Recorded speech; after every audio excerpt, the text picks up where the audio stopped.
Magandang araw po sa inyong lahat mga kababayan at welcome back dito po sa PNR at ito nga mga karibin natin, karma na. Kongreso di makapaniwala sa hatol kay Kong Barbie. Nako, naisahan ni Vice President Sara at mga DDS sa Supreme Court. Yan mga kababayan at ito nga nasa thumbnail rin po natin, nagmaldita. Nako, hala, tunay na kulay, lumabas na. Ladlad na. Nako. Yan mga kababayan, patungkol po riyan ang ating alamin at bibigyan ng komento ngayong araw na ito. Pero bago pong lahat, kung bago ka pa lang at di pa po napag-subscribe sa ating munting channel, please don't forget to subscribe at palike na rin po ng video ito. Maraming salamat po at ito na nga, simulan na po natin to. Sawalaan bayan ko sa magnanakaw na tao.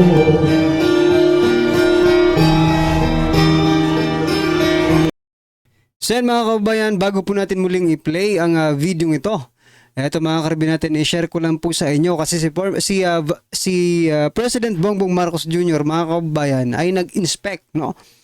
Doon po sa eto mga kababayan, mula po sa JME News mga karibin natin 4 hours ago, no? President Bongbong Marcos Jr. inspects the collapse section of the Cabagan Santa Maria Bridge in Isabela. So, isinishare ko po ito sa inyo mga kababayan sapagkat napakarami po na nag-comment about dito at eto mga kababayan patingnan muna natin kung anong ginawa ni President Bongbong Marcos Jr. Yan o, siya po itong nakaputi na tinitingnan yung truck, no? Dito naman po parang may binabasa sila o siya, no? Tapos eto parang engineer, no? Sabi po natin parang engineer si PBBM, no? Ang galing daw ni PBBM kasi in-inspection yung bumuhong tulay, no, mga kababayan. So ayan, ano pong sa first impression nyo po dito sa ginawa ni President Bongbong Marcos Jr., no? Anong masasabi nyo po? Kasi yung mga kababayan natin sinasabi nila, eto, sabi po dito, talaga naman nako. Sabi po nila mga kababayan, parang engineer daw itong si PBBM mga kababayan at siya ang nag-inspect, no? Napakagaling. Sino po ba dapat ang mag-inspect mga kababayan? DPWH ba or ang presidente? Well anyway, may karapatan din naman yung presidente na to. Sabi dito, chinecheck kung sino yung may pinakamaraming ay nako. Eto, yung first impression ko kanina, no? Baka chinecheck po ito ni President Bongbong Marcos Jr. To rebuild, no? To rebuild, no? Reconstruct kung magkano ang budget na pwedeng gamitin dyan. Baka pwedeng 10 times, scatter. 10 times, nako. Yan ay opinion lang natin mga kababayan, no? So marami pa. Huwag mo namang ibulsa. Di kayo na si BBM, baka mas magaling pa kayo. Yun. At marami pang iba dito nagko-comment, medyo negative po ito para sa administrasyon, pero tanaw ni pero ni kasabot to. Ibig sabihin po patingin-tingin lang to pero hindi nito naiintindihan, no? Yung kanyang yan, ewan ko lang kung ano ba yung binabasa nila, no? Well anyway, ano pong inyong first impression dyan, i-comment nyo na lang po. At eto nga mga kababayan, yung sinasabi kong nagmaldita, nako, itong si Honorable Paulo P. Ortiga V. Nako. May tinatago pala ito mga kababayan. Ito, panoorin po natin to Nako, may tinatago pala itong si Kong Paulo. Ito mga kababayan Fake news kayo. Fake you. Fake news kayo. Fake you. Yun na nga Tama si Paolo. Hindi ko na pinapansin. Ha? Ha? Sa kabila.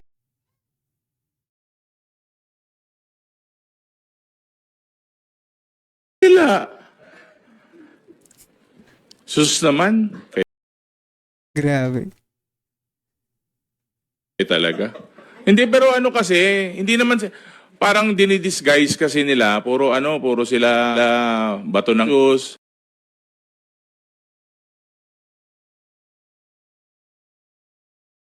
So yan, medyo loading yung ano natin mga kabayan. No? Ulitin natin dito sa may part na to ha. Kasi, hindi naman, parang dinidisguise kasi nila, puro sila bato ng Diyos. Sabi ko nga, di ba, plataforma, bago fake news kayo. Fake you. Ulitin Yun lang na natin nga ng konti. eh. Yan, Tama yan, si oh, yan, oh. Paolo. Hindi ko na pinapansin. Ay, Ha? Sa kabila. ay, Sus naman. Ay, Talaga. naman. Hindi, pero ano kasi, hindi naman, parang dinidisguise kasi nila. Oh, so 'di ba mga kababayan, parang may something po dito kaya Congressman Paulo Ortega, no? Ano kasi malambing po, no? Saan ba 'to galing si ano? Hindi naman 'to Ilocano pero parang 'di ba? Malambing kasi ang mga Ilocano mga kababayan, pero eto La Union to eh, no? La Union. Ganyan rin ba ang ano, ang diction ng La Union mga kababayan or may something lang talaga dito kaya Congressman Paulo Ortega mga kababayan, no? So yan, chismis lang yan mga kababayan. Bahala na po kayo kung anong husga nyo dito. Ay, kayo na lang po mga kababayan At ito nga, balatan po natin ng kaunti si Ace Barbers, no? Noong 2021 mga kababayan, ito po si Barbers, Run, Sara Run. Yan po si Barbers mga kababayan, no? Hindi natin alam, no? Kung ano ang nangyari at biglang nagbago ang ihip ng hangin, no? Nag-iba yung timpla ni Ace Barbers mga kababayan, no? So, eto nga. Surigao del Norte 2nd District Representative Ace Barbers isn't battered one a bit by the libel cases that certain vloggers have filed against him. Hindi daw siya nababahala. Barbers wonders if vloggers who sued him feel guilty over narco tag. Nako. Iba rin ito Feel guilty daw yung mga naghain ng reklamo sa kanya ng libel because tinatag niya ng narco vloggers, no? Ito lang ang masasabi ko sa iyo, Congressman Barbers, no? Before you say something na guilty po sila, dapat, no? Magpakita ka muna ng ebidensya that they are narco, yung sinasabing binabayaran sila, no?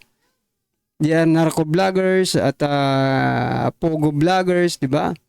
Magpakita ka muna ng ebidensya mo para ma-justify mo yung guilt, no, na sinasabi mo. Paano magigilty yan? Hindi ka nga nagpapakita ng ebidensya, di ba? Ikaw siguro ang guilty ngayon because you doesn't have evidence, no, to prove yan sa reklamo nila na narco vloggers sila, na pogo vloggers sila, di ba? Wala ka pong ebidensya. Baka ikaw po, no, ang guilty ngayon. Binabaliktad mo lang, nire-reverse psychology mo lang ang mga Pilipino. Pero ang totoo talaga, ikaw ang guilty, no? Kasi wala kang maipakitang pruweba, no? Ebidensya. Diba? Sa mga kabayan, ito, pakinggan po natin ang video ito at bigyan po natin ng reaksyon. Ito na po. Ito ang nakakagulat na balita ngayon. Viral at trending ngayon sa mundo ng social media ang di umano'y balitang. Matapos ang tila naging paulit-ulit na pahayag ni Ace Barbers laban sa mga DDS vloggers na di umano'y tumatanggap ng bayad mula sa narco at pogo at utos di umano ito na siraan ang Kongreso at ang Marcos administration. Representative Ace Barbers tila mahaharap sa 1 bilyong pesos class lawsuit for defamation. Totoo kaya ito mga ka-update? Ating alamin. Pero bago ang lahat mga ka-update, kung bago ka pa lamang sa aking channel, ay mag-subscribe ka na at huwag kalimutang i-click ang notification bell para mas updated ka sa mga bagong videos na i-upload namin.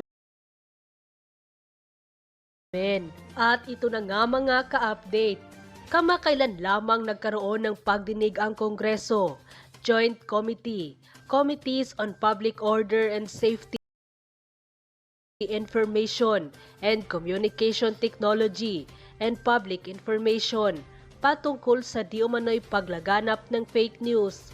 Mukhang malalagay na di umano sa alanganin si Ace Barbers matapos tila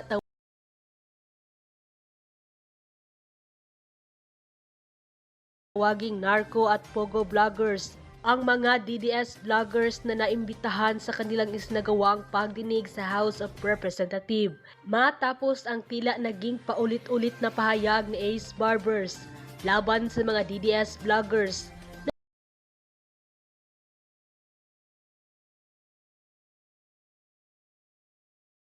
na di umano'y tumatanggap ng bayad mula sa narco at pogo, at utusan di umano ito na siraan ng Kongreso at ang Marcos administration. Ang lahat ng maling pahayag na ito tungkol sa mga DDS vloggers ay nakakasira ng kanilang reputasyon at sa ilalim ng batas. Maling pahayag ito ni Ace Barbers at ang mga kasamahan nito sa Kongreso ay batayan para kriminal at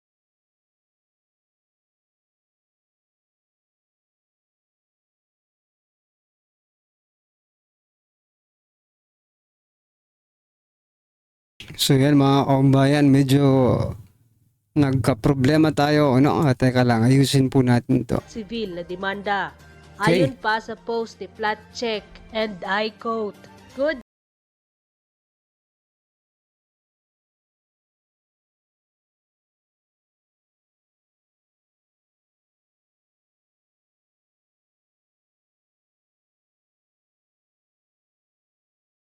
Representative Ace Barbers face a billion pesos class lawsuit for defamation for a repeated mention in all his live interviews with the media, including ambush interviews. Representative Ace Barbers alluding that the 37 invited online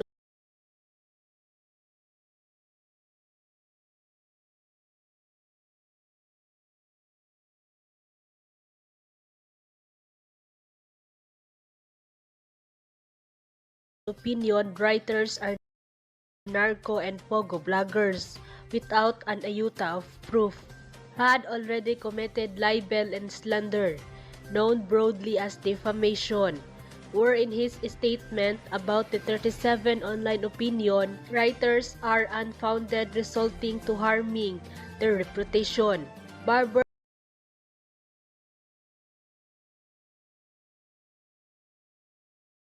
made those sweeping statements that the vloggers have received payments from narco and pogo, and that someone higher than all of them is commanding their concerted moves. All of these false statements about the subjects already hurt and damaged their reputation under the law.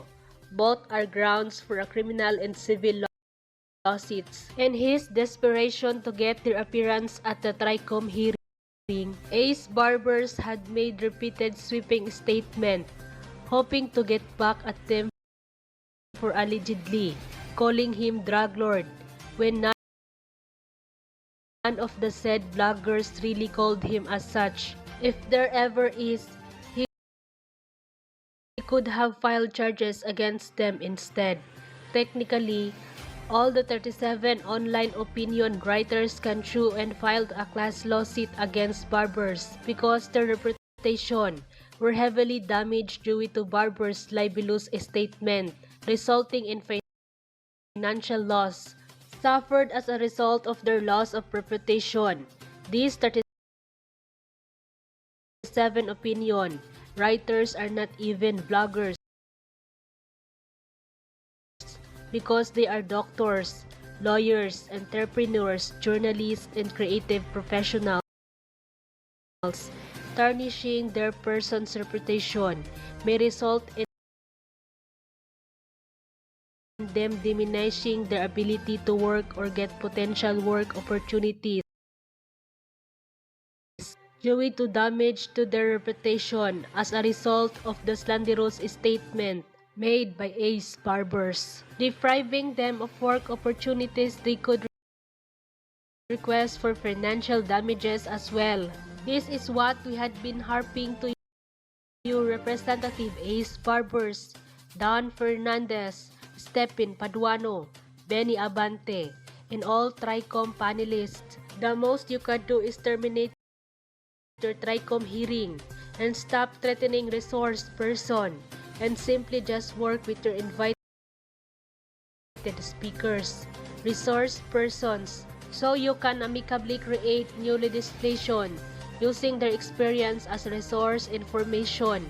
Lowering your personal pride could help make a harmonious workflow for everyone. End quote. Diba? So speaking of fake news, di ba? Speaking of So yun mga kaubayan, ano po ang inyong reaksyon, opinion patungkol po sa video ito? Comment lang po sa baba para at least alam po ng ating mga kababayan ang inyong opinion. Maraming salamat po at please don't forget to like the video mga kaubayan, although medyo ano tayo ngayon, no? Mahina po yung internet. Yan mga kaubayan, maraming salamat po. Sana ang bayan ko sa magnanakaw na tao